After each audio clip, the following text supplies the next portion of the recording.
This man called George Natembeya, wewe ni mwanamume. Mtu akiona George Natembeya amwambie nimemsalute.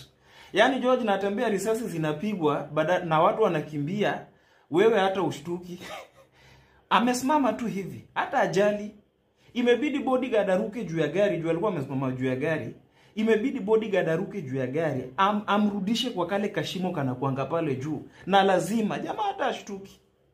Sasa Waluya, these are the men you should be following. Wachane na wale ancestors wa minyororo kwa shingo. Hawa ndio wanaume inafaa mfuate sasa.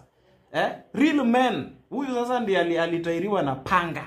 Wacha sijui kisu. Huyu ni panga. Yaani ashtuki. Risasi zinapigwa, George Natembeya anaangalia hivi. Yaani huyu jamaa, this guy is unbogable.